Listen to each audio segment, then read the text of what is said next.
sure are happening right now. This is good afternoon. Welcome everyone, and to all of our elected officials. It looks like we have one of our mayors here today, and appreciate you being here, and your lovely wife, better half, right? And all our department heads, of course, my staff that's here that put all this together, and appreciate all of you, and of course all of the citizens that are here and that are interested in your county government. So thank you for being here. Just a comment again, just a reminder, because I forget myself. Matter of fact, I'll check my cell phones and make sure that they are turned off. So it won't be mine going off. All right, so this is the September 12th, 2023 Hardin County Fiscal Court regular voting meeting. So let's begin, and we'll call this meeting to order. All right, roll call, please. Squire Clem. Here. Squire Hicks. Here. Squire Muse. Here. Squire Pennington. Here. Squire Saltzman. Here. Squire Thompson. Here. Squire Whitehead. Here. Squire Yates. Here. Judge Executive Keith Taul. Here. All right, next we have our invocation, Magistrate Patsy Whitehead, and our Pledge of Allegiance from Magistrate Aaron Pennington.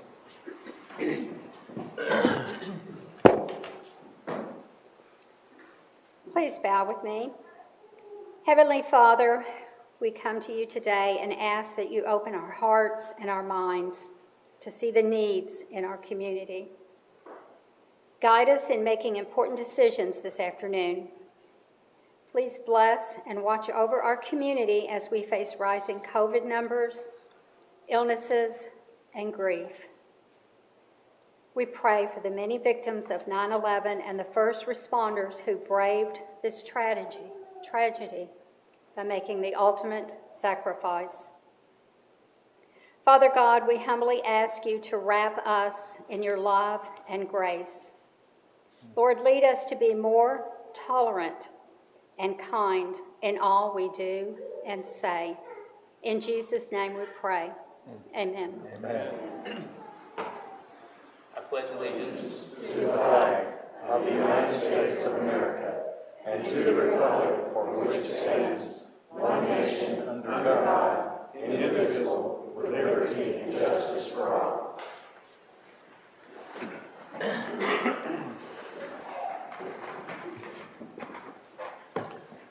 All right, so just for just a few comments, typically I'll try to go through the agenda, but again, just thanks for being here today. And well, it's a pretty full agenda today. There are some extra ones, I think, up here in this box if you need one.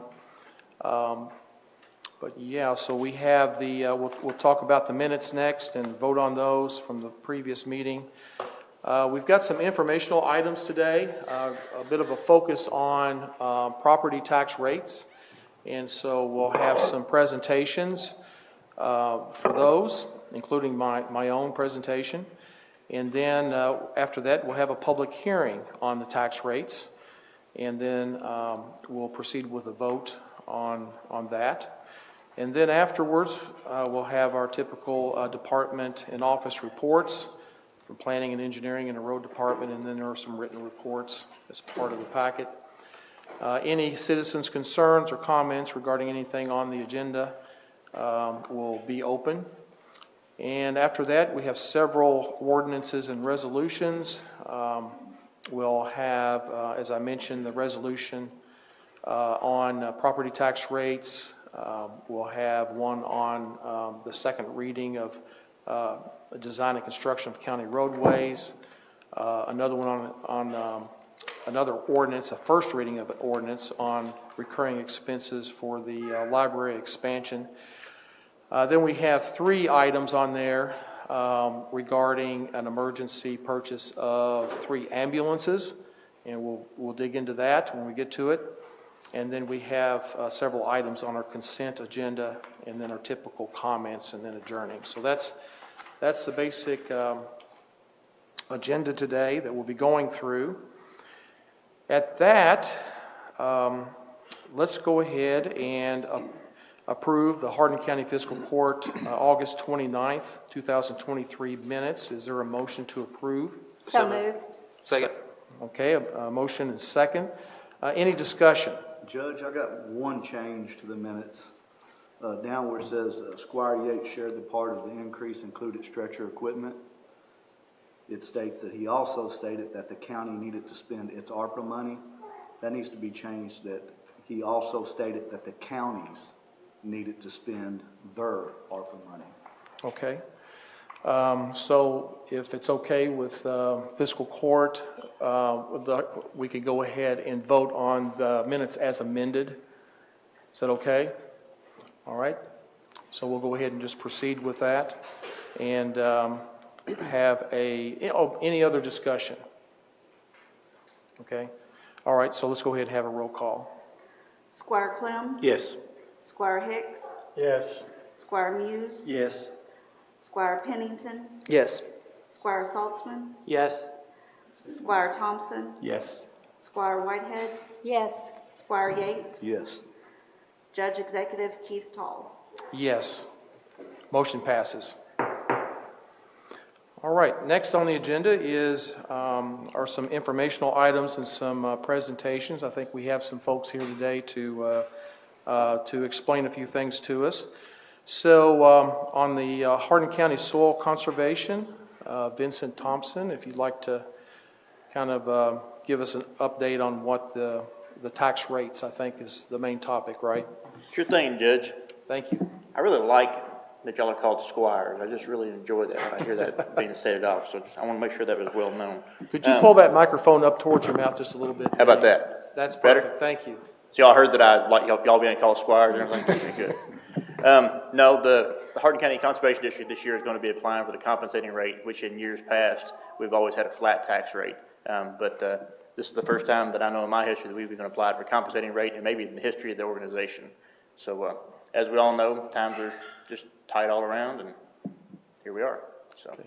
as always, when we present, I like to ask the court to give me just a few moments to list off some of the accolades the district gets to pin in their cap, if y'all wouldn't mind. Please So, proceed. I'm sorry? Please proceed. Thank you. So we always have the art and writing contest, which several of the magistrates and yourself have been able to attend the banquet that we hold. Gives a chance for all the kids to come out there. I learned this morning that we've actually gotten inside another school in Hardin County, which is another feather in our cap. I think last year we awarded 55 recipients, so I'm very happy with that progress. We do high school and college scholarships. Let's see, I think we awarded 6 last year, which has kind of been the stable number that we've maintained for several years. We do recycling projects throughout the county. I think we have some in James T. Alton in some of y'all's districts.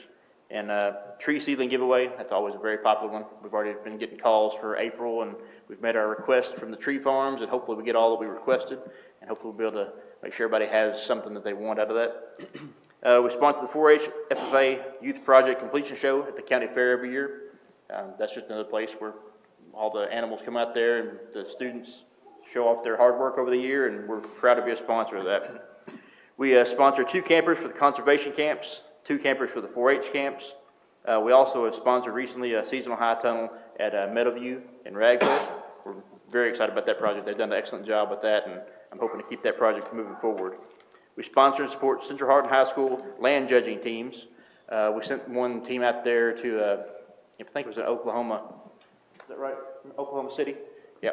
So they did a pretty good job because they were competing against nationwide teams. So we sponsored the Farm City Day, advertising material for rain gauges, notebooks, clips, ink pens, pencils, coloring books, and crayons, which we always end up giving away the rest of those at the back to school bash every year.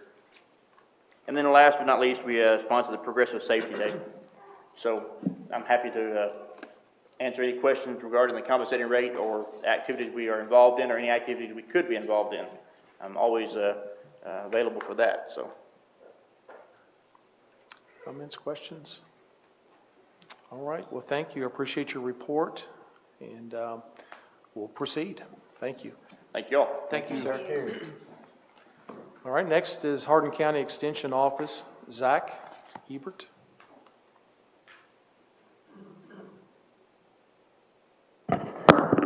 Good afternoon.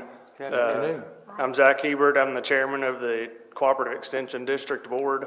This is my first year as chairman and first fiscal court meeting. So Welcome. the Extension Board helps to guide the County Cooperative Extension Service, which supports agriculture and youth development through 4-H in the county. So active in agricultural activities, school activities, like I said, youth development. And I'm just here to report that our board has recommended that the district take the compensating tax rate this year, which will actually be a little bit lower rate than what we had in the previous year. So that concludes my report. All right, thank you. Any questions? Thank you. Thank you, Mr. Heibert. All right, next on the list is Lincoln Trail District Health Department, Sara Jo Best. All right, I'm a lot shorter than the previous speakers. Good afternoon. My name is Sara Jo Best. I'm the Public Health Director for Lincoln Trail District Health Department, which is a 6-county regional health department. We cover Hardin, LaRue, Marion, Meade, Nelson, and Washington counties. I also serve in the capacity as the Secretary of the Board of Health in each one of those counties, which is responsible for setting a public health tax rate.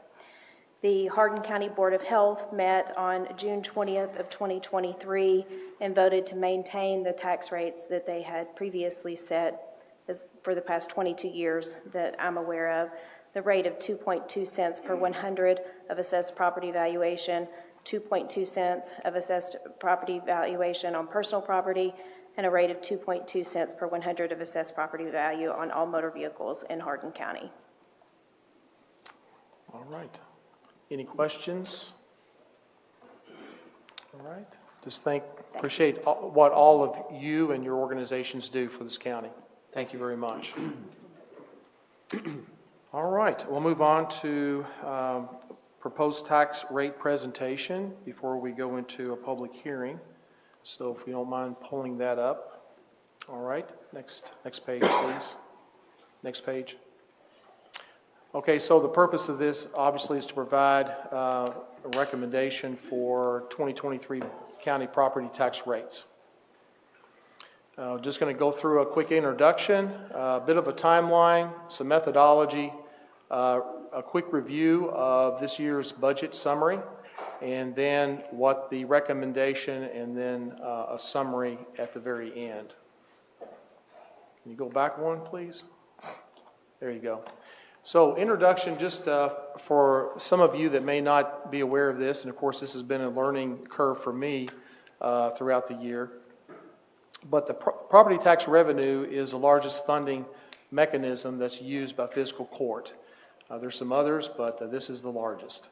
And the tax rates are set annually, and this is governed by the Kentucky Revised Statutes. What we're presenting today will not include any school or city tax rates. I'll note what those are, just so you can compare and understand kind of maybe a better picture of what you're paying each year on your property taxes. But they are, these other taxes, the school and city taxes, are levied by their own governing bodies. The county PVA sends an assessment information to the Department of Revenue. The next step in the process is that the Department of Revenue certifies the assessment and then sends to the Department for Local Government, DLG. The DLG calculates the compensating and 4% real property rates and mails the information to the county. And then the county has 45 days from that date of the Department of Revenue certification to set the real rate, as well as calculate and set the personal property tax rate. And then we are required by KRS to have a public hearing to be advertised for 2 consecutive weeks, which we have done that. There you go. And again, just to make sure that we understand that this does not include school tax rates or state tax rates or the city tax rates. Okay, next slide.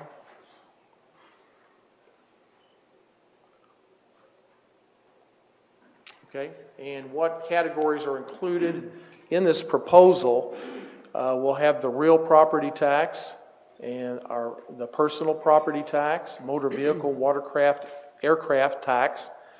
There's a wooded acreage tax, soil conservation, which we just heard, the cooperative extension, just heard, in the health department. Okay, all of those are included in here. It's hard to capture that thing, isn't it? We're going to have to work on that. So the tax rates are calculated, and so we'll look at that methodology.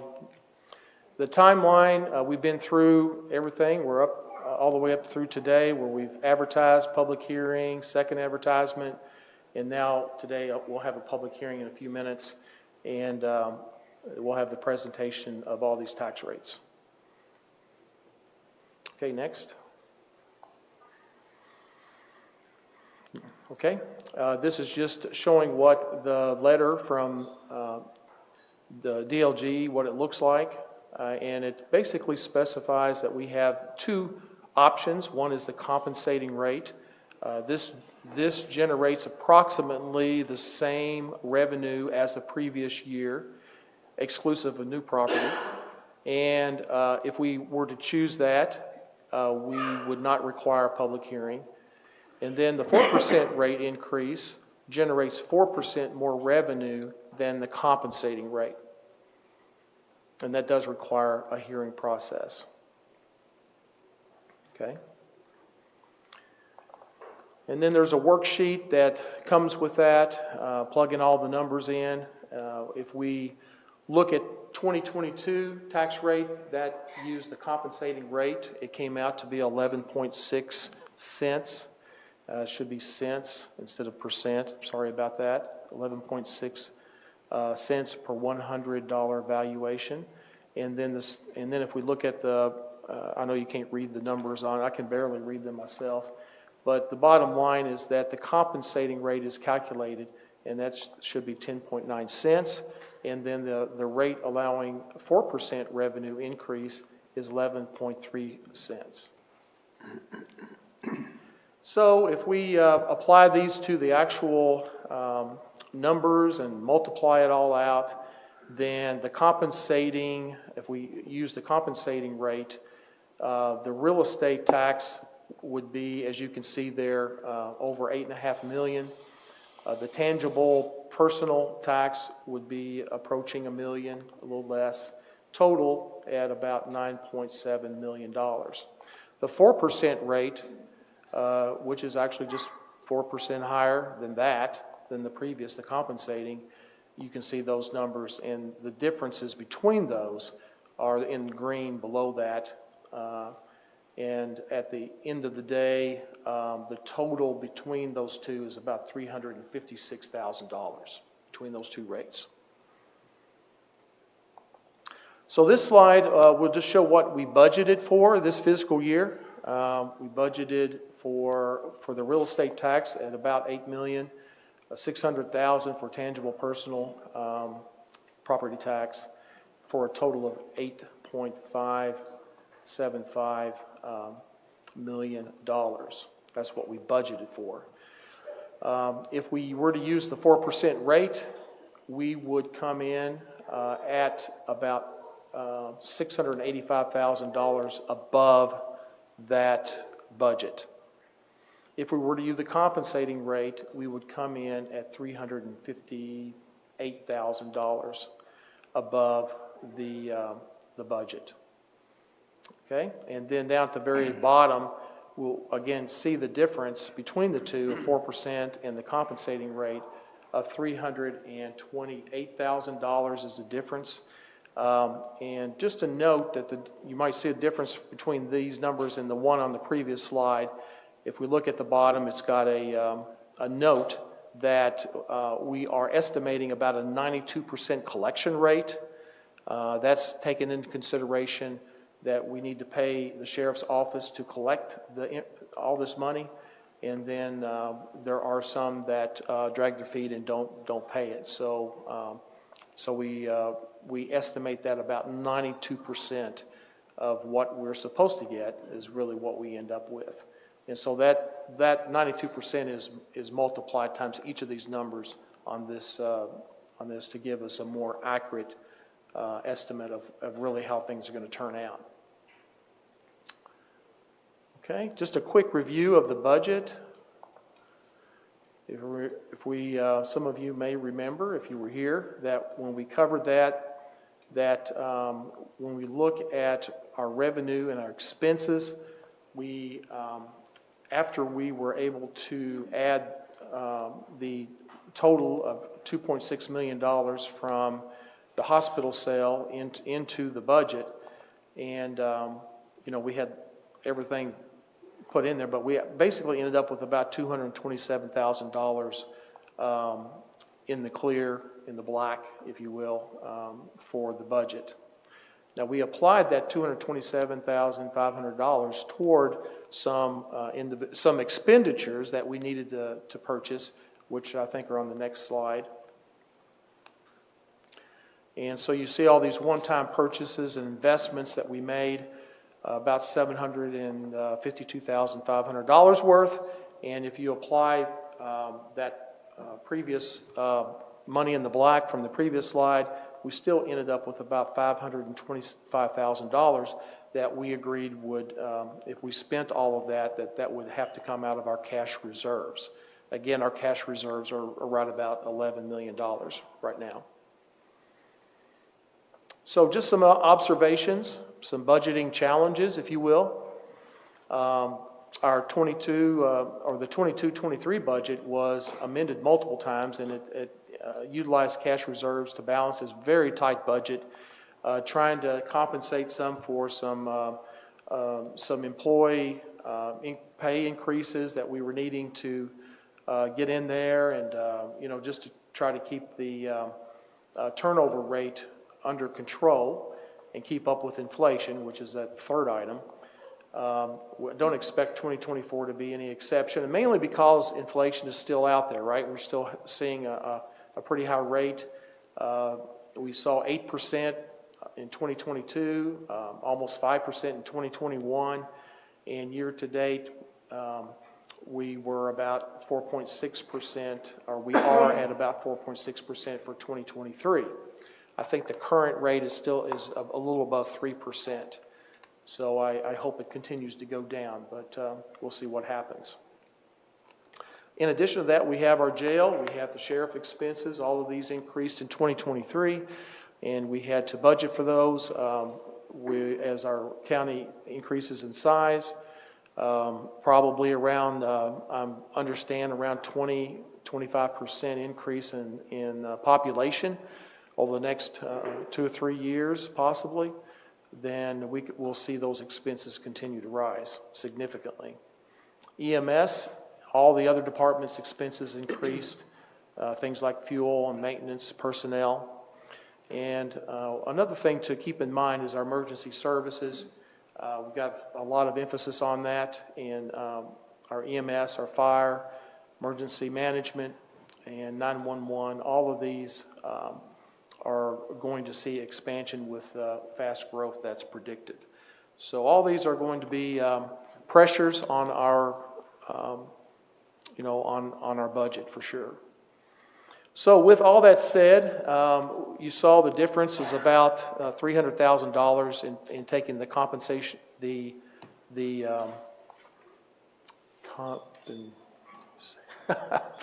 I'm going to mispronounce it.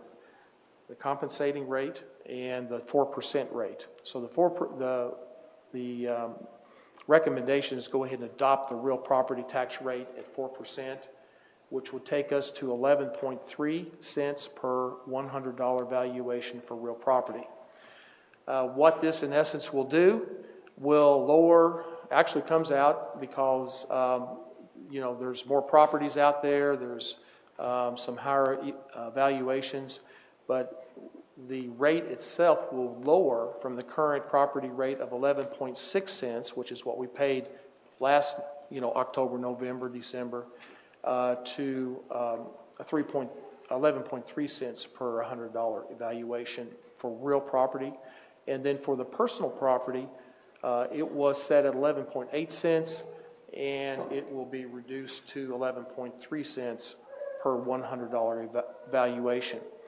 So just a disclaimer about this, of course, and I think we all know that some of our properties have been re-evaluated by PVA, and generally they're being evaluated, and the valuation has gone up, right? So this slide here will just well, before I get into that slide, so what that means is even though the tax rate has come down, if your valuation of your property has gone up, then you'll probably still see a tax increase even though the rate has come down. So just to make sure that, I wanted to make that clear. So what this means in real numbers here is that the 4% growth rate of 11.3, the net revenue estimated is $8,286,044, and that's the proposed rate. Next slide. Just to give you an idea, just a few slides here to summarize at the very end. Impact of the real property tax rate decrease in this case. You know, you're probably looking at this and say, hey, median home value now is about $250,000. And what you are currently paying for that is $290 for property tax, and with the new proposed tax rate, it'll go down all of $7. And you can go maybe buy a hamburger at McDonald's with that. I don't know. But that's what it ends up. Now, you're probably thinking, you know, I pay a heck of a lot more tax than that for my home. You know, so you're right, you do. This is the portion that comes to your Hardin County government. The rest of it goes to some other places, and I'll show you where it's going here in just a second. Okay, so on the right-hand side of the slide, it shows all of the proposed county 2023 tax rates. The ones I've just mentioned on real property tax, general fund for the county government is 11.3 cents. The health department, as reported, is at 2.2, cooperative extension service at 1.8, in soil conservation district at 0.2 cents. And then if we look at the tangible personal property, it's similar, except the cooperative extension service is at 2.48 cents. And then the motor vehicles and watercraft and aircraft general fund is set at 11.5 cents. Health department stays at 2.2, and the cooperative extension service at 1.46, and then the wooded acreage at 2 cents for fire protection fund. And then over on the left-hand side, I just noted what some of the other taxes, additional taxes that you end up paying or possibly paying. Local school board levied, and they stayed. I don't think they increased theirs this year, but it's right about 65.2 cents for real property, and motor vehicles at 54 cents. And that's compared to 11 cents about for the Hardin County government. So you can see that's kind of where a majority of your property taxes are going. And then we have the Kentucky state has their hand in it too at 11.4 cents. That's levied by the state legislature. And then if you live in the city, in E-Town, you'll have another 11.6 cents, or Radcliffe 14.7 cents per 100. Okay, I think that was, is there another one? Nope, that was it. All right, so I just wanted to go through that as we move into our public hearing time. I want to go ahead and turn it over to our county attorney to conduct this hearing. Okay, thank you, Judge. So you've heard the recommendation by Judge Taul as well as the taxing districts here for the proposed tax rates. Because we are the recommendation is for more than the compensating rate, CARA 68245 requires publication on 2 occasions for a public hearing today, and that was done on August 26th and September 2nd. And so anyone interested in speaking about these tax rates can come to the podium. If you'll state your name, and you don't have to give your house number. We just want to know you live in Hardin County. So if you could give your street number at least and come up, and you can be heard on that. Before we do that, the publication that went out, there was an error in one of the rates. It was the personal property rate for the county, for the general and road fund. It was published as 10.9, but the recommendation is actually 11.3. And so, Judge, I think you have a motion to that effect. Yes. I do want to go ahead. I move that the recommended tangible personal property tax be amended from 10.9 cents that was on the notice to 11.3 cents. Is there a second? Second. Any discussion? Okay, do we have a roll call on that one? Squire Clem, Yes. Squire Hicks, No. Squire Muse, Yes. Squire Pennington, Yes. Squire Saltzman, Yes. Squire Thompson, Yes. Squire Whitehead, Yes. Squire Yates, Yes. Judge Executive Keith Taul. Yes. All right, motion passes. And that would be what is consistent in the resolution and what's been discussed today. Does anyone want to be heard on the tax rates? No one? Jenny, I have some comments. Okay, we may want to hold those till we vote on the resolution. We're going to have a resolution here, vote in That's just a fine. minute. Yeah. So no one's here to speak on that, so we will close the hearing. Thank you. All right, thank you.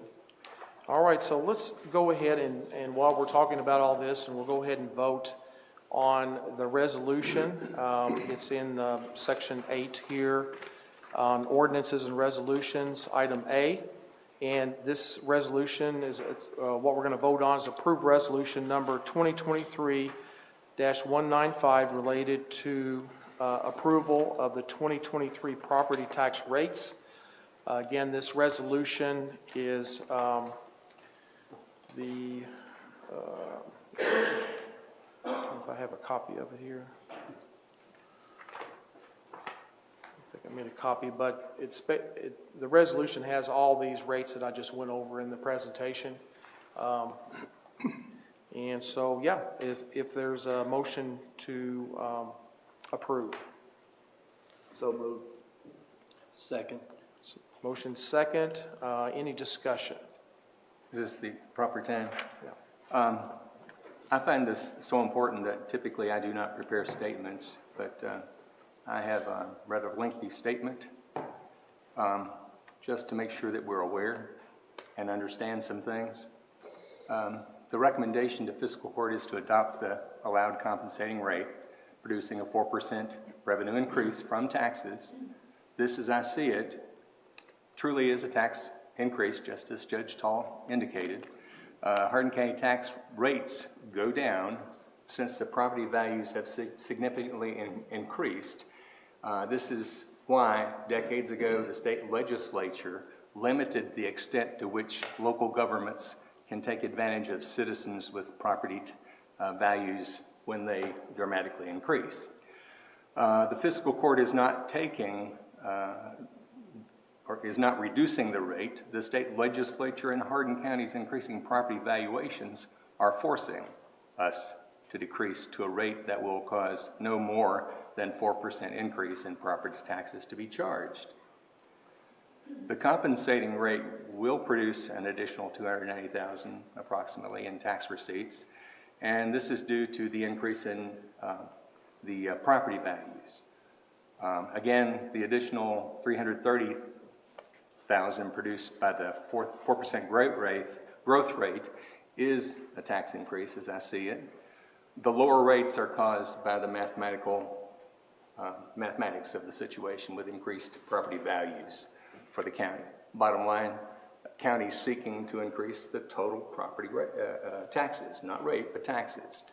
This increase will be approximately $620,000 in property taxes, and it doesn't cover the $2.65 million hole that the county's current budget now is being sort of plugged with, and we're dealing with it by using the HMH annual legacy funds that are available. Yet we're making up the $500,000 used from county reserves to also help balance the budget. as Hardin County continues to be among the lowest taxed county in Kentucky, may not still be the lowest, but we have been for so many years it's unreal. Revenue is just not adequate to meet the identified needs of Hardin County. I hear many people tell me of things that they want done and wonder why we're not doing it and can't believe we don't have the money. The truth is, our current revenue does not provide the money that we need to do many things. Please be aware of that. This current inadequate revenue is as a result of a state law that excludes Hardin County from other revenues that I think at least 100 of the other 120 counties can generate. And that includes, and I know this is not property tax, but this is a tax issue. That includes occupational taxes and business taxes. Hardin County is, as I said, one of those counties that's blocked from being able to apply that source of revenue because of being, the fact that the cities already apply it, and all that's allowed by a strange law that was enacted in 1986, as I understand. We, as a county, are prevented from doing that simply because we didn't have it before they enacted it, and the cap on it is 1%. Now, our cities have occupational taxes that exceed that greatly. The city of Elizabethtown, if I'm remembering correctly, has an occupational tax, or will have the next year, of 2.95%. Now, there's no way Hardin County can get anything from that because all that we're allowed to enact is 1%. And what the city takes has to come off that. So we're wiped out already by a quirk in the law. And I've been working for 13 years with the legislature to get them to understand it. Our Kentucky legislature is absolutely, in my mind, punishing Hardin County, along with, I think, about 5 other counties who are in the similar boat. We have the same situation with West Point, believe it or not. They take it all, the 1%, so we couldn't tax any of the occupational taxes in West Point. They need every bit they get. I'm not saying that Elizabethtown doesn't need it also. As I understand it, Radcliffe taxes at a 2.25 rate. Again, that wipes us out. Vine Grove at a 2.0 rate. Again, that wipes us out. 100 other counties, at least, have access to enacting that. Revenue, we do not.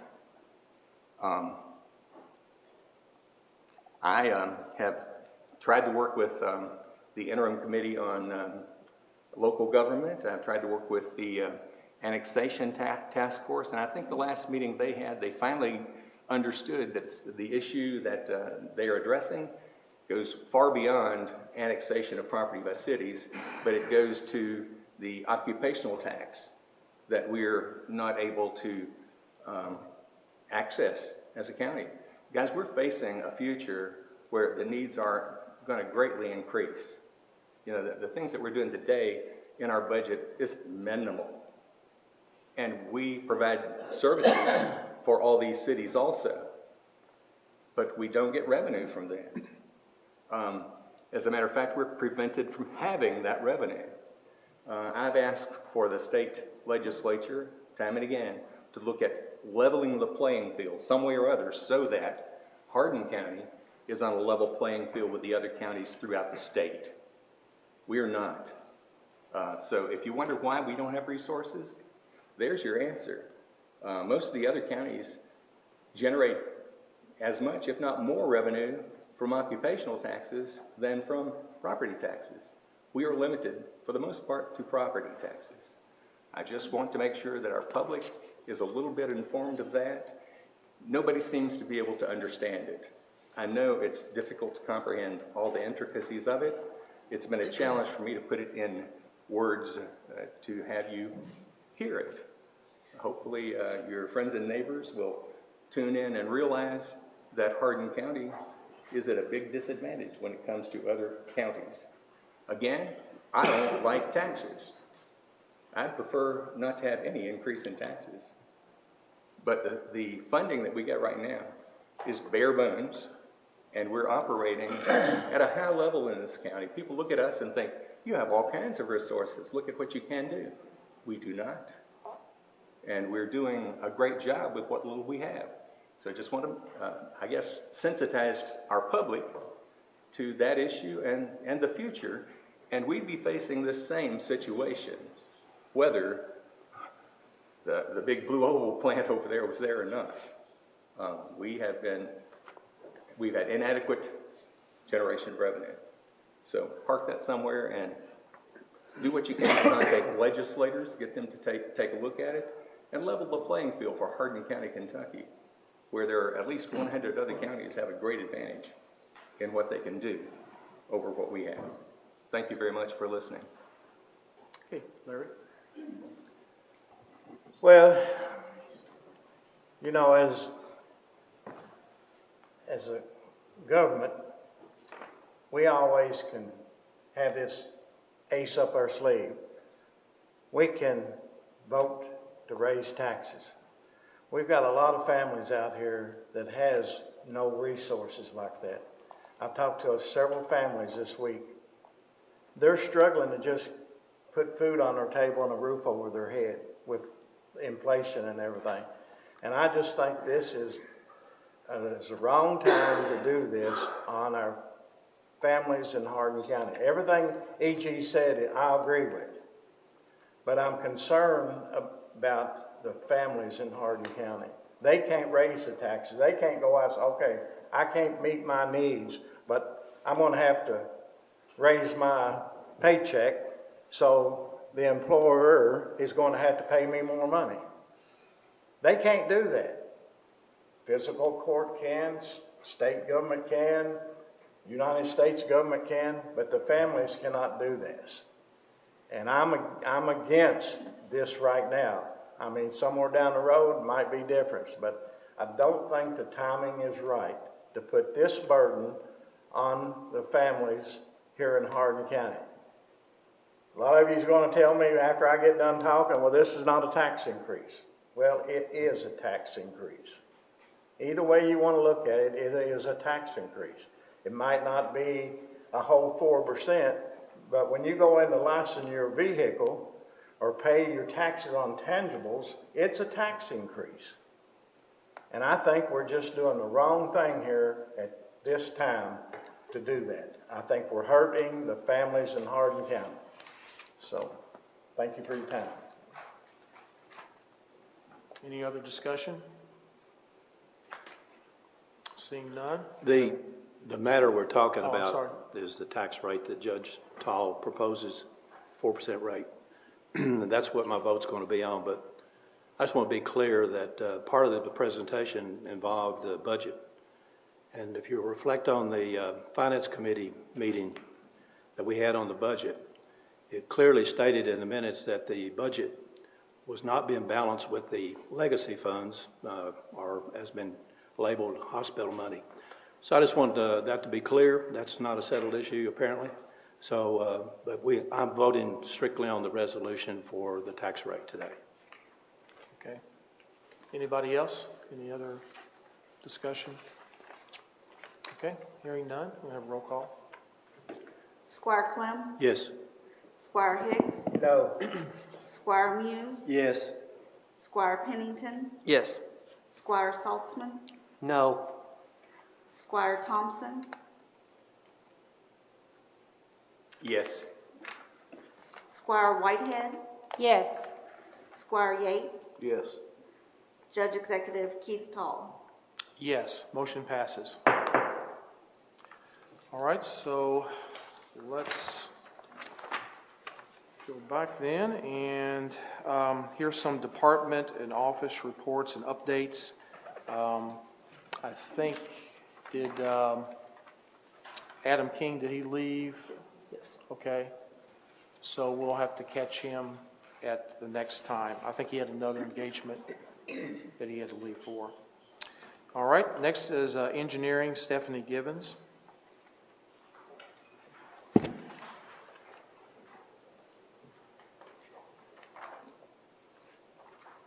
Good afternoon, Judge and Magistrates. Good afternoon. We'll be doing the engineering, solid waste, and code enforcement updates for July and August.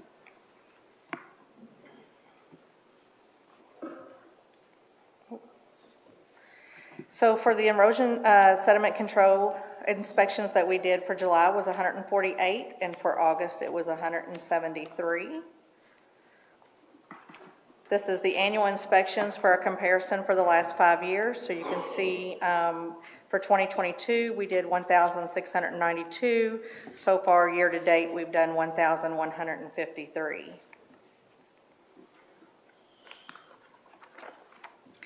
On notice of violations and stop work orders, we have actually had 2 NOVs. We had a first notice of violation and a second notice of violation.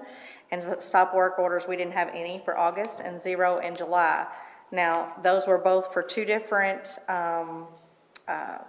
companies. It was not the same. So once they both gotten their first and second, they were able to fix their issues, and we went ahead and moved forward.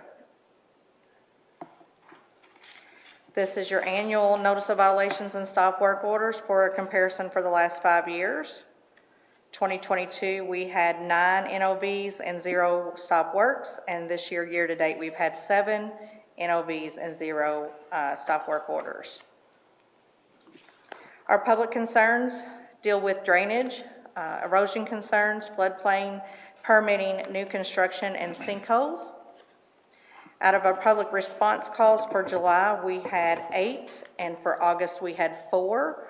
Our year-to-date calls is 36. These calls would have been phone calls made into the engineering department, where we have actually went out and done some investigation on what the complaint being filed was. For our rainfall for July and August, July was 3.87 of an inch, and for August was 5.21 inches.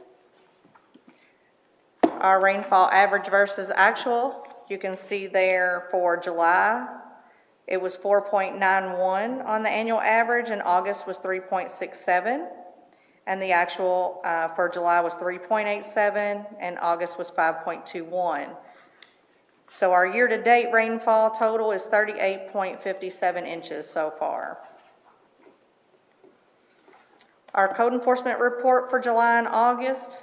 For July, we had 9 new cases called in and received. They closed 10 cases within the month. We still have 37 outstanding cases as of July 31st.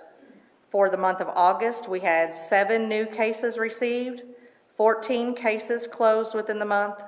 That left 30 outstanding cases as of August 31st. And then the breakdown you see there is how those complaints and new cases have came into the office on how we received them. So it gives you an idea. On our 2023 shredding events so far, the last 2 months, August, we had 46 vehicles and 48 bags that came in for that 1 hour. And for September, we had 30 vehicles and 30 bags. That brings our year-to-date for this a special event that we started at the beginning of the year. 268 vehicles came through in that 1 hour time frame, and we shredded 282 bags of documents and paperwork for the citizens of the county. On our recycling totals, for the month of July, we had 41 trailer runs. In the month of August, we had 40 trailer runs.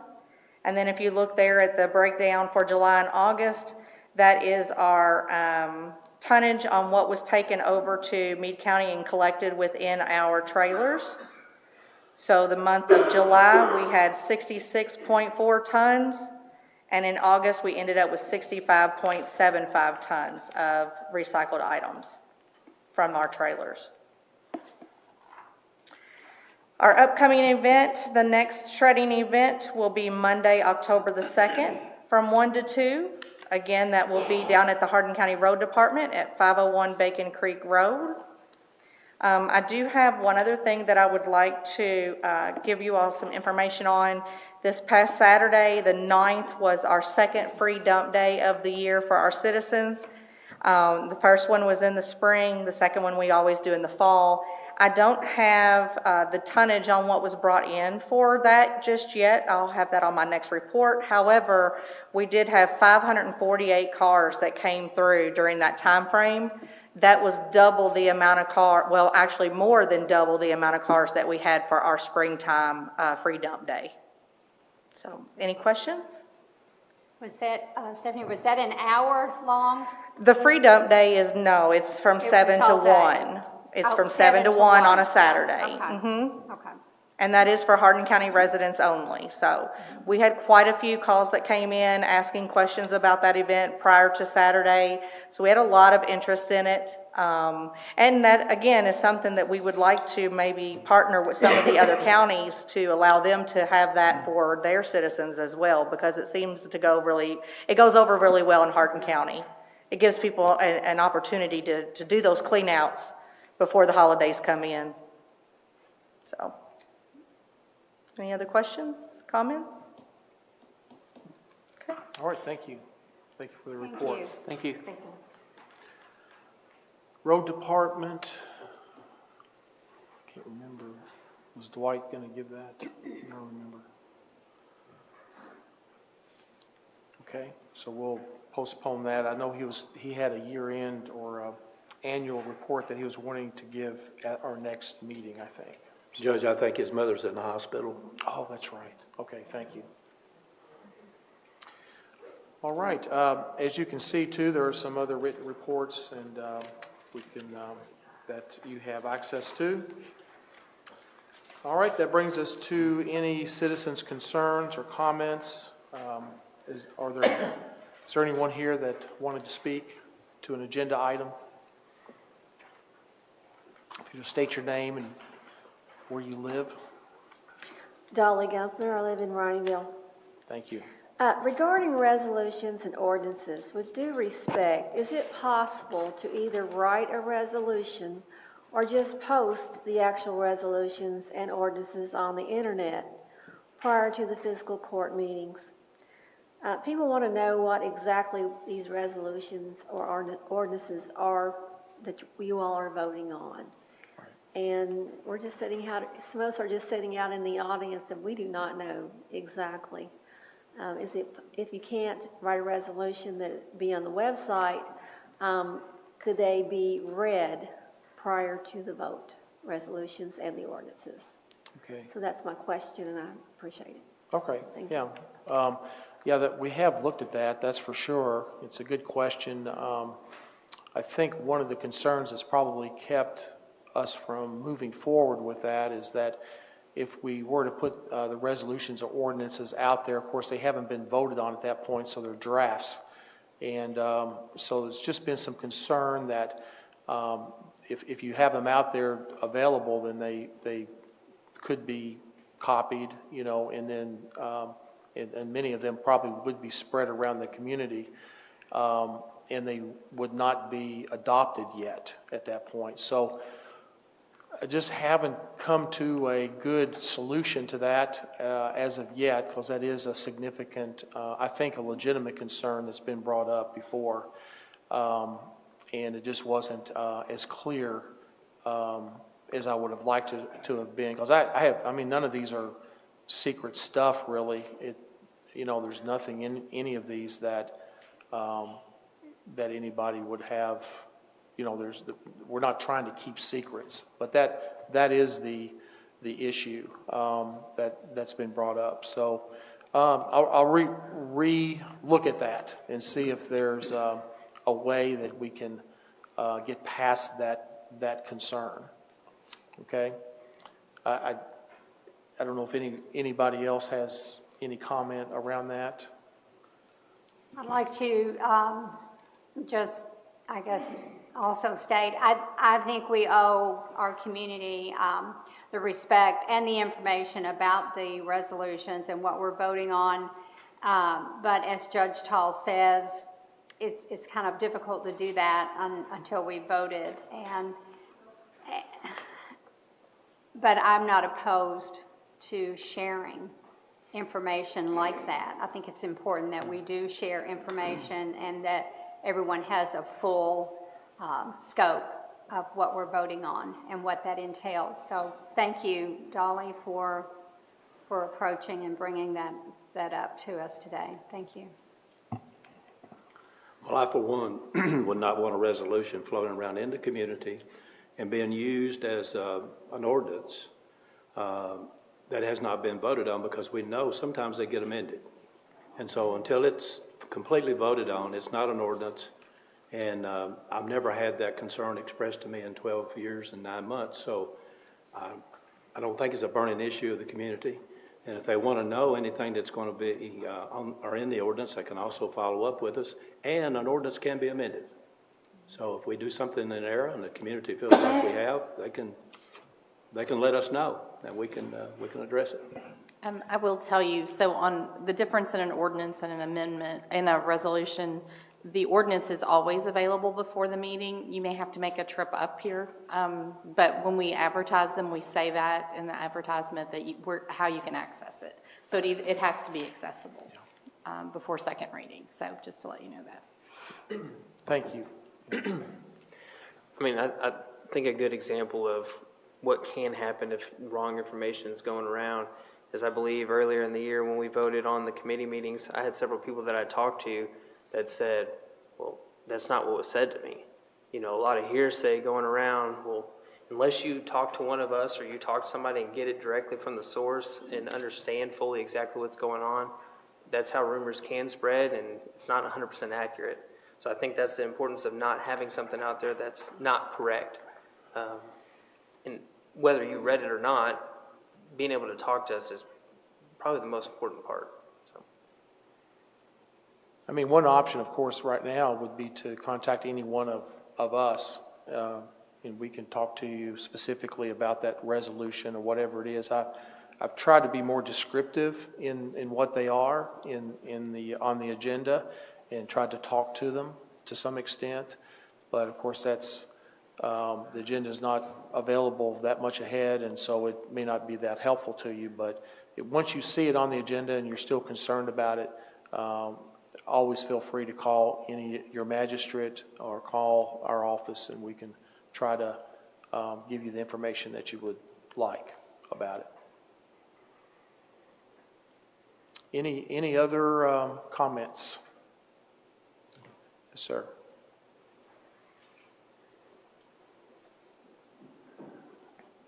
I'm Bobby Alexander, resident of Hardin County and 491 Boulder Drive. Judge, court, thank you for allowing me a couple of moments to speak with you today. And Judge, you've been up here about 9 months. I hadn't seen that big TV. Yeah, I know. Yeah. I hope we get that soon. We can't read anything out here, so. It's on the list, We've been isn't it? needing that for a long time, and we still need it, so I appreciate it if we could get that done. Anyway, been interesting here today. I'd like to read something that was in the dated November 1, 2019, WDRB.com. It's pretty much word for word. It's not the entire article, but it's part of it.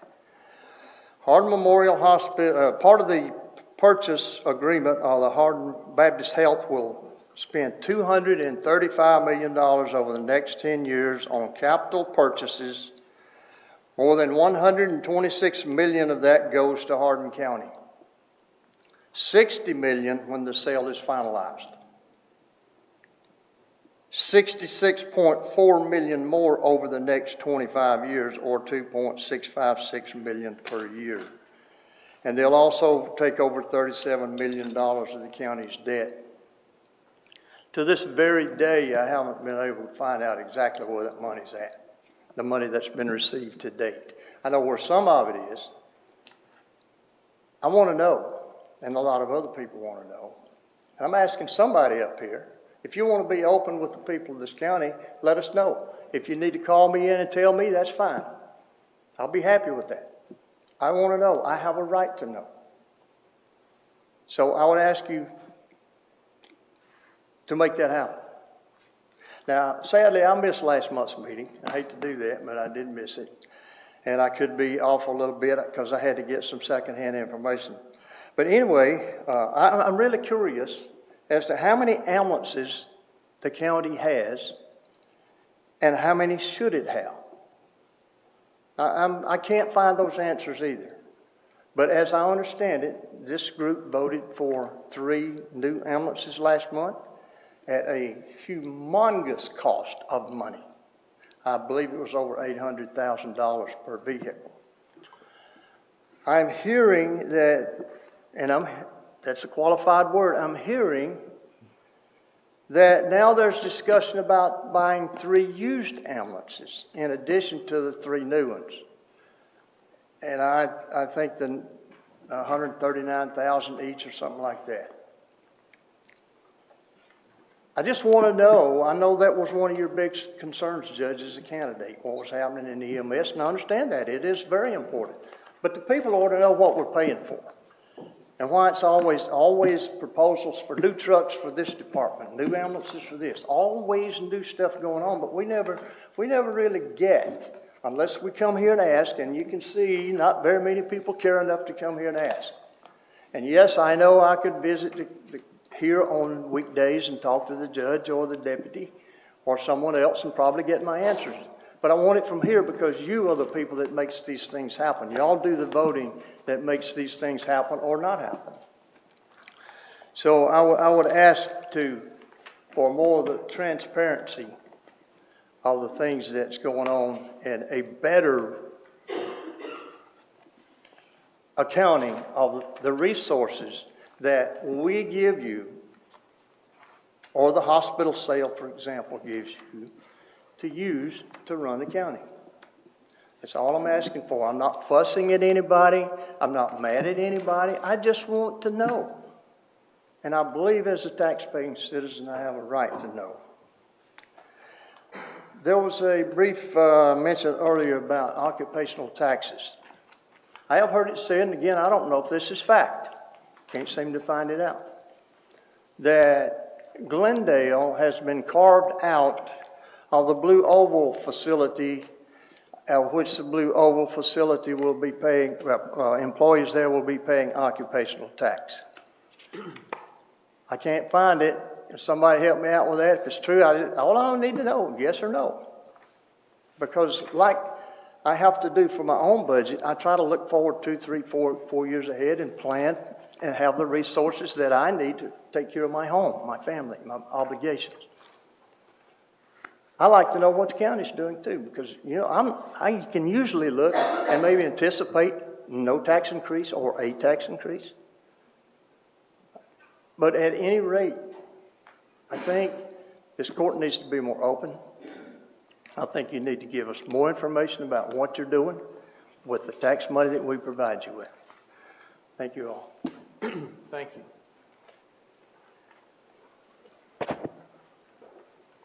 Okay, so let me just make a few comments.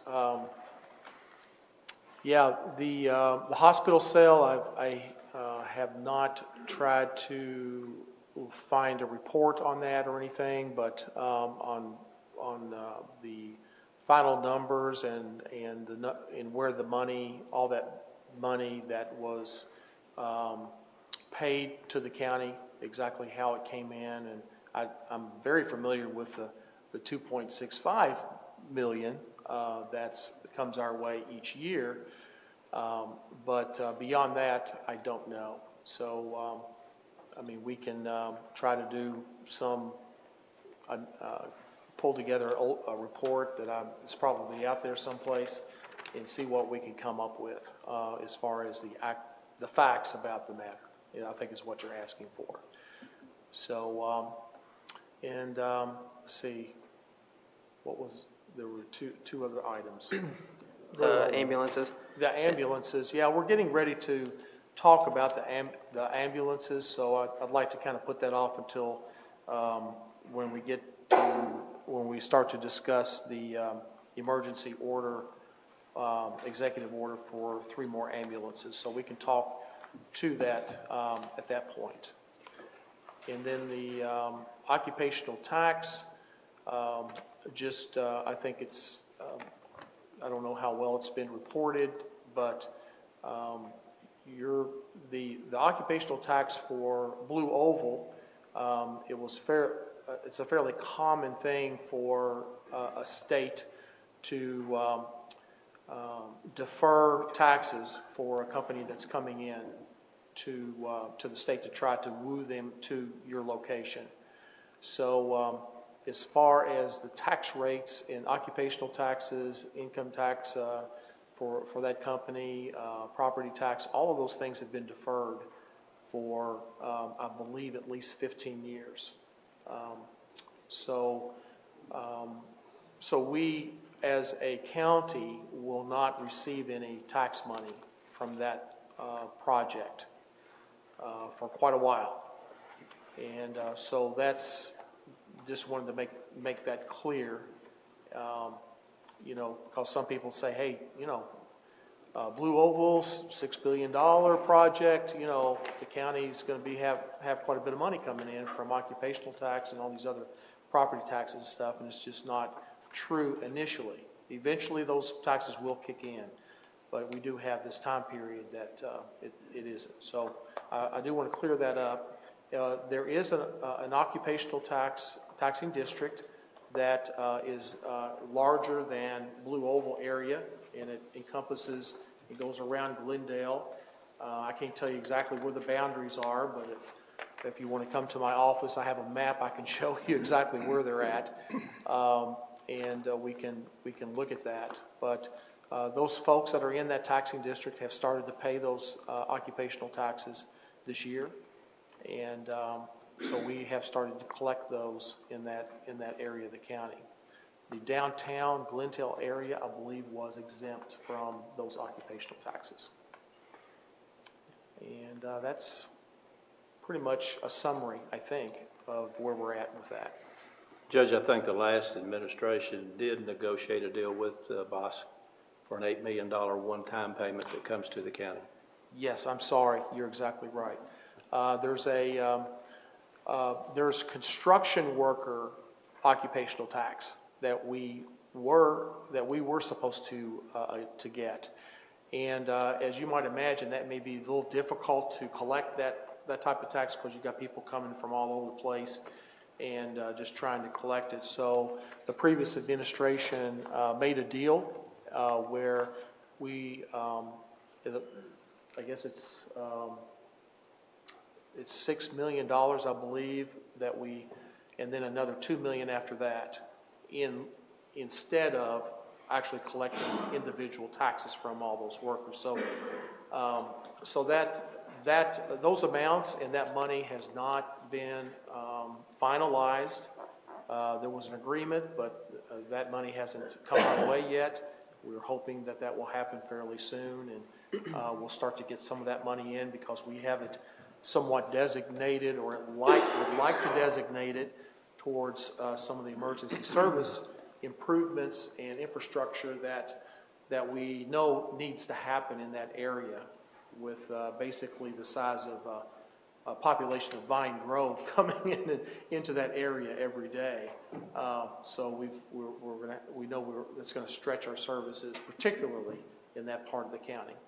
So that's true. Thank you, Magistrate Fred, for taking care of that. I forgot about that. Anybody else have any comment along those lines? I had comments about the ambulance stuff, but I'll wait till. Okay, yeah. I was just thinking we'll just be duplicating some things here. So, all right. Okay, next speaker. Bobby Coleman, Vine Grove. You're talking about amending your resolutions and stuff, so I'm asking you guys to reconsider amending purchasing these 3 ambulances, the brand new ones for $800,000, I think it was $800,000 for all of them, and wait until the 2024 election to see what changes we see in our country. For one, you can't get these ambulances for 3 years, so what is the rush? So we put that on the back burner, get the 3 used ones, and save this county some money for a while. You know, spend it in 2024. You know, there's no rush in getting these ambulances, so I'm asking you guys to reconsider that vote and amend the vote from last month, sorry. And back with Dolly's question, I do minutes all the time, and I email them all out. There's a watermark called draft.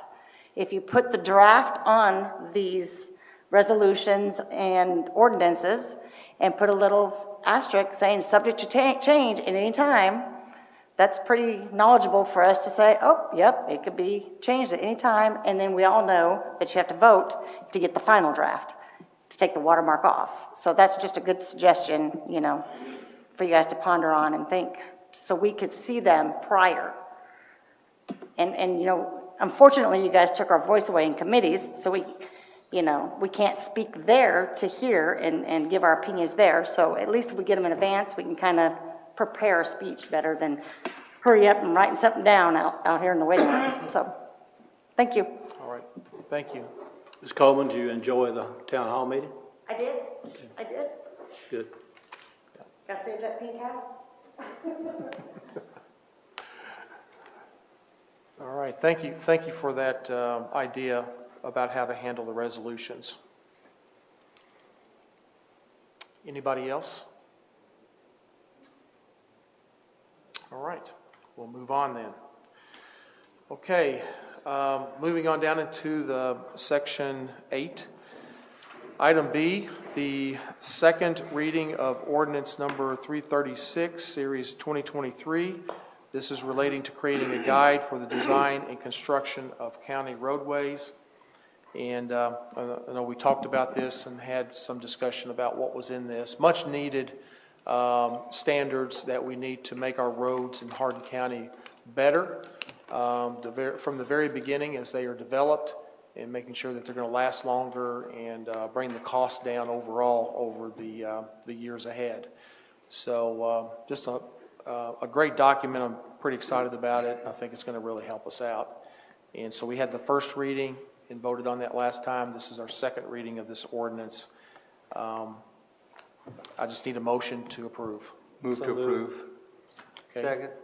Moved and seconded. Any discussion around this one? Hearing none, we'll have a roll call. Squire Clown, Yes. Squire Hicks, Yes. Squire Muse, Yes. Squire Pennington, Yes. Squire Saltzman, Yes. Squire Thompson, Yes. Squire Whitehead, Yes. Squire Yates, Yes. Judge Executive Keith Taul. Yes, motion passes. All right, our next item of business is item C. It's the first reading of ordinance number 333-1, series 2023, fiscal year 2023-24. This is a standing order to pre-approve certain recurring expenses for the library expansion. It's primarily to make sure that we pay the principal and interest payments on the bonds and make sure that that happens as it's supposed to. Move to approve. Second. Any discussion? A roll call, please. Squire Clown, Yes. Squire Hicks, Yes. Squire Muse, Yes. Squire Pennington, Yes. Squire Saltzman, Yes. Squire Thompson, Yes. Squire Whitehead, Yes. Squire Yates, Yes. Judge Executive Keith Taul. Yes, motion passes.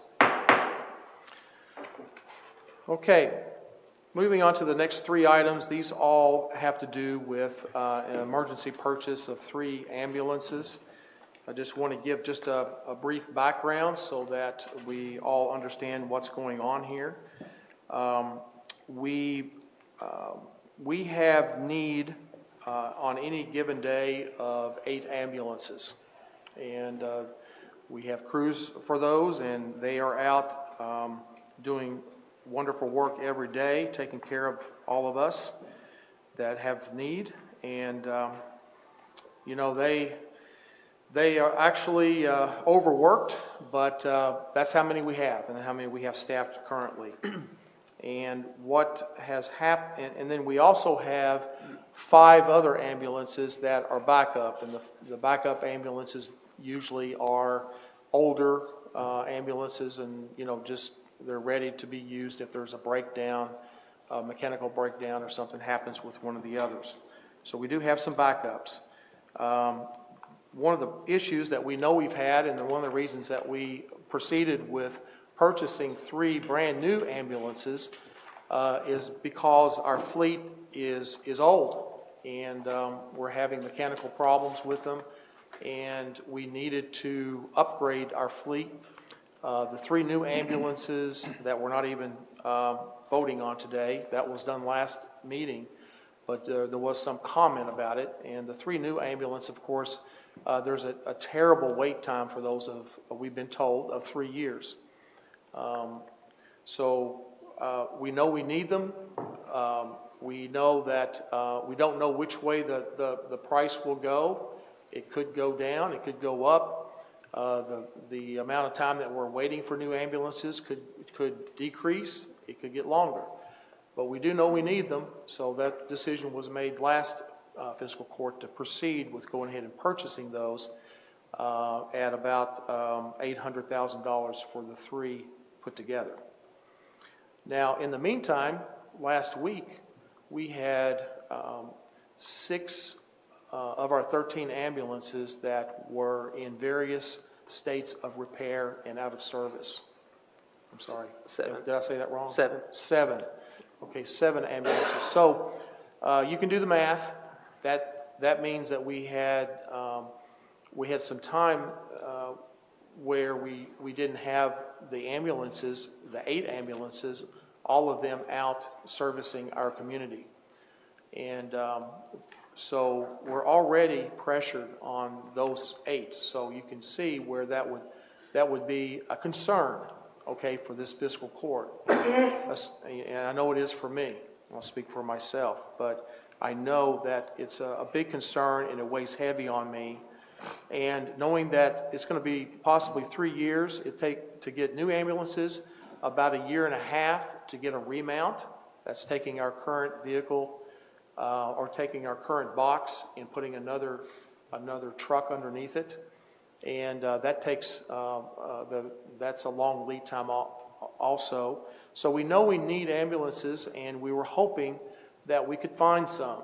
And thankfully, at the end of last week, we did. Our EMS guys over here found a vendor. Is it in Arkansas? Yes. In Arkansas, that has about a 3-month turnaround, maybe 100 days, something like that. Very short turnaround comparatively. And they're not new ambulances. They are new chassis underneath a refurbished box. Okay, so so it's not brand new, but it's better than a remount because you ended up with a new truck, a new chassis underneath it.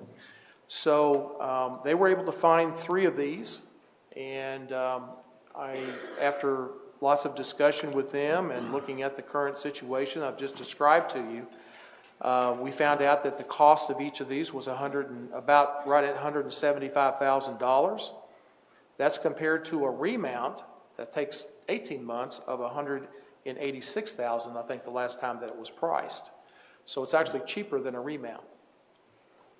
So I was pretty excited about it because, the price was a decent price, and of course the turnaround time even more exciting that we were able to look at. So through all of that, we've decided to move ahead and do an executive order, which basically says we can go out and purchase these without a bidding process. We can just go directly to this particular company and put in an order and get these ambulances.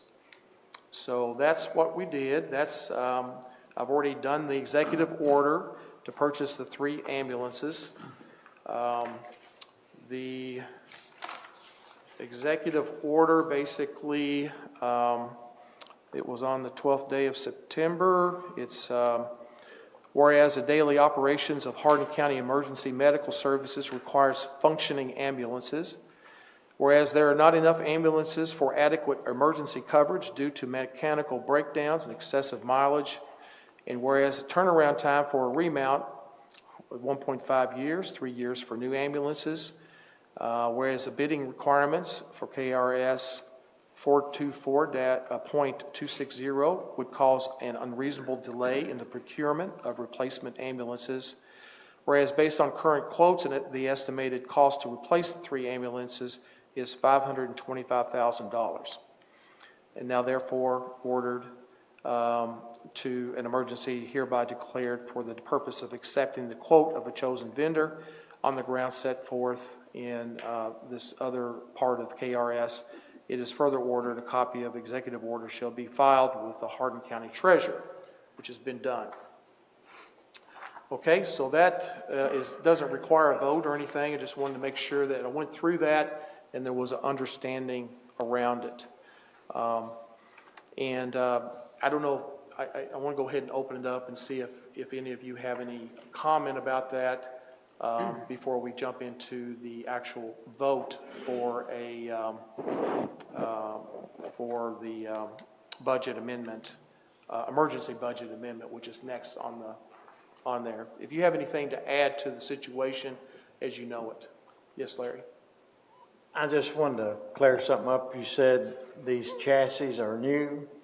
Okay, I thought when we talked before, it was the whole thing was used, had 50-some thousand miles on, but these chassis are brand new, just the ambulance part is used, right? That's correct, right? Yes. Okay. I wanted to I'm clear sorry, that up for myself if nobody else, but Yeah. I thought we were buying 3 used ambulances and they had, somewhere around 50,000 miles. So these are new chassis. So it's the same as buying a new vehicle, only with the exception of the box itself has been refurbished, okay. Right. I just want to state, the deciding factor for me on the reason to go ahead and buy the 3 new ambulances and to buy these ambulances with new chassis. Several cities and counties, not only in the state of Kentucky, but across the nation, received ARPA money. That money must be spent by sometime next year. So everybody's going to be out there trying to spend the money, and that money is limited on what you can spend it on. Ambulances is one thing that you can spend it on. People are going to be buying up ambulances. You're going to be lucky to find used ones. And if you wait till 24 or 25 to get on a list, you're still 3 or 4 years down the road. I'm guessing that's going to be longer by the time you get out that far. So we can't play with people's lives. As you see, we had 13. We're down to 6 right now operating on the road. Luckily, we got intergovernmental agreements with other counties and different things to where if we do get too low, we can borrow an ambulance. It's not a good look for Hardin County to have to borrow ambulances. So I just wanted to let that be known. Yeah, thank you. I was just going to touch base on some of the current ambulances that are out. 06, 320,000 miles in repair shop, blown AC, electrical short. 2015 with 246,000 miles, alternator, electrical short. Sprinter, burning oil, possible blown rings, and these are just some of the examples of where they're at. Every single one of them are in the repair shop. Blown turbo, blown fifth injector, all with 300,000, 218, 190,000, 162,000 miles. So, as you were asking about where they're at and what's going on with them, that's the ones that are out of commission right now. And on Friday night football, everybody loves football. If the high school's playing, we have to have an ambulance there. I think this past week, all 4 local high schools were playing at home. We had to have an ambulance there. So that really spread us thin. I think we've all read recent studies of this community, what's getting ready to happen to it in the next short years. We're going to have 8, 10, 15,000 more people in this community real soon. And the demands on our resources are going to double too. And I think the same people that are concerned about us spending the money now would probably be here hammering us because we didn't properly plan for the future so that we could have ambulances that could come to your home when you have a family emergency. So I consider this part of our responsibility to be fiscally responsible and also to plan properly for this community going forward. And I appreciate the fact that you guys work so hard to find these three, because I didn't think we were going to see a new ambulance for 3 years, to be honest with you. So. May I speak? Yes, please. Thank you.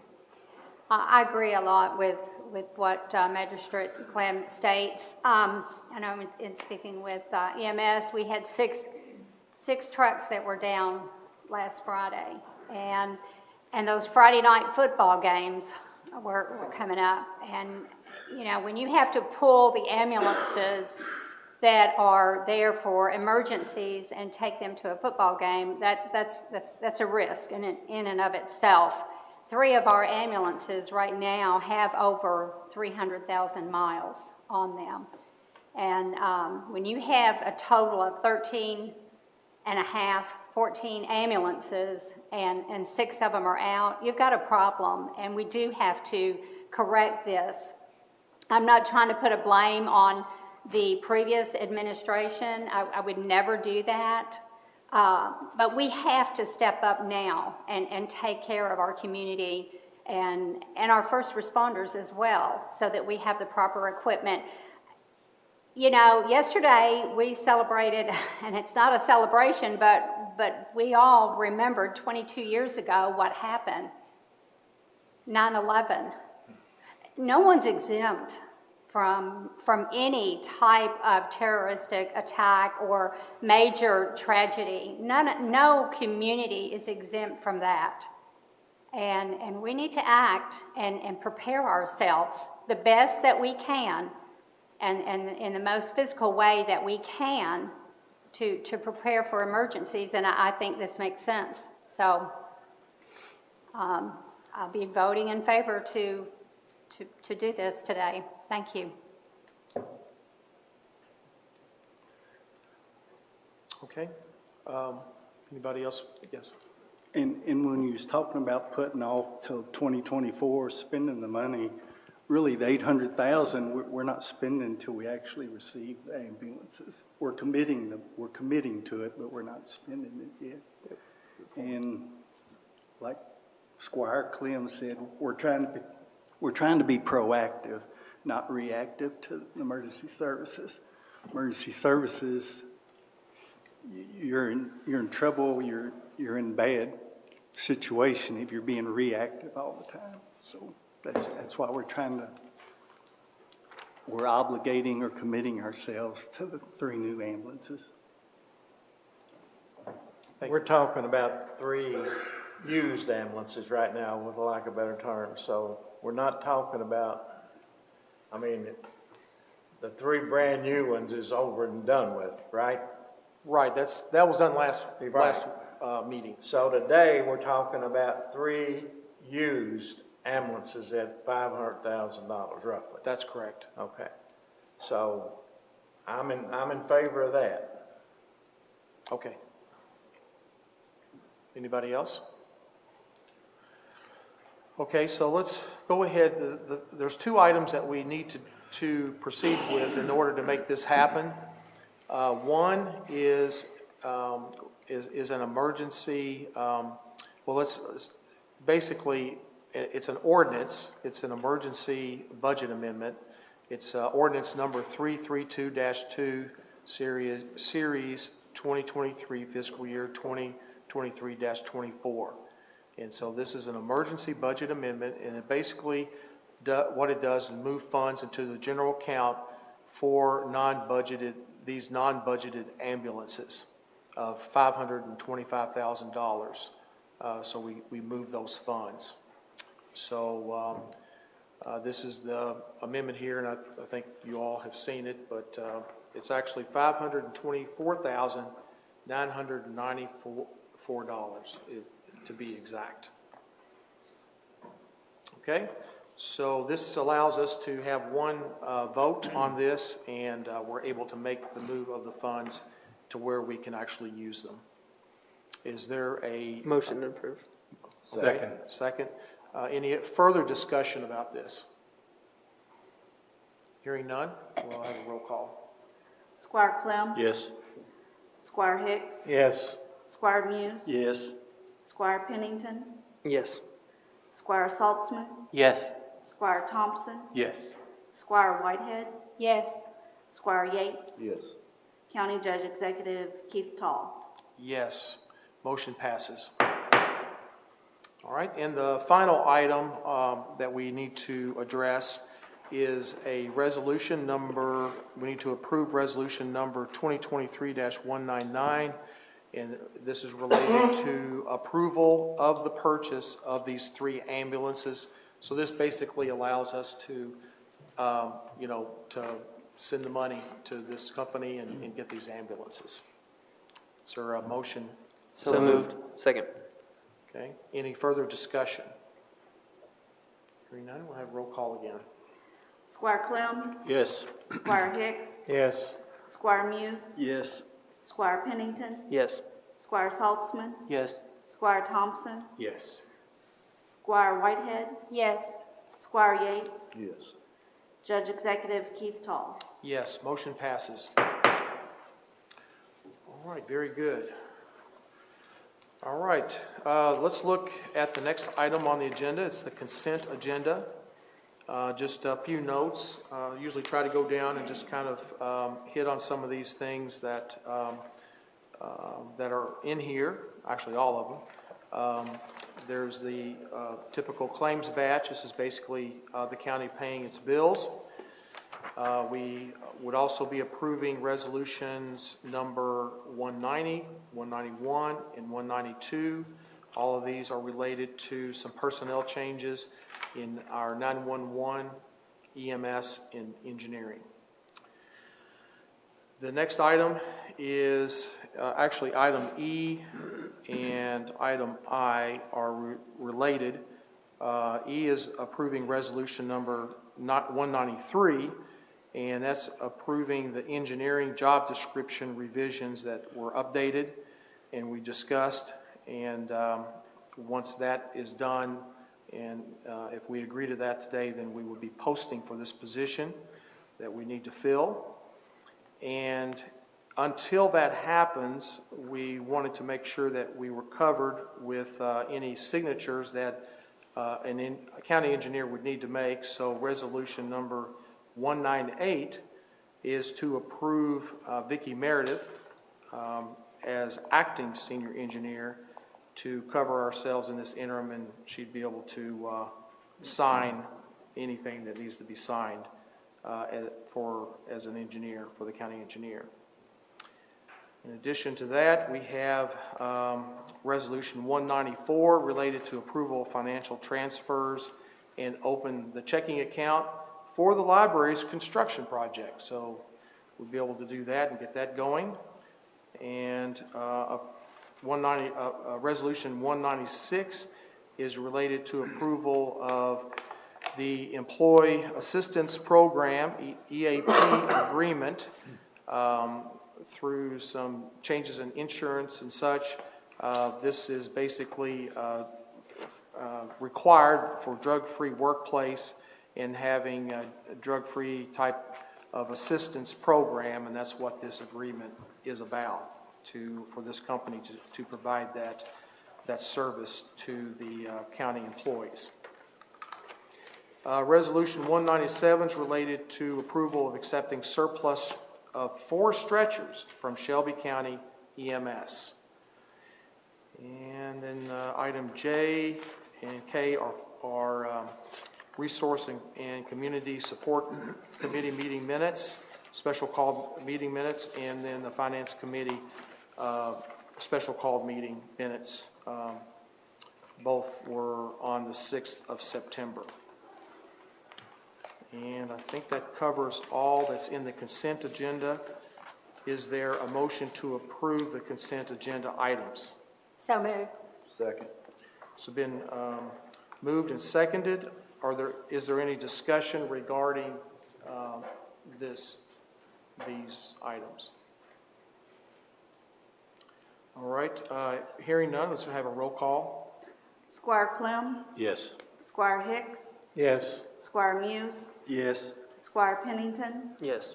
Squire Saltzman, Yes. Squire Thompson, Yes. Squire Whitehead, Yes.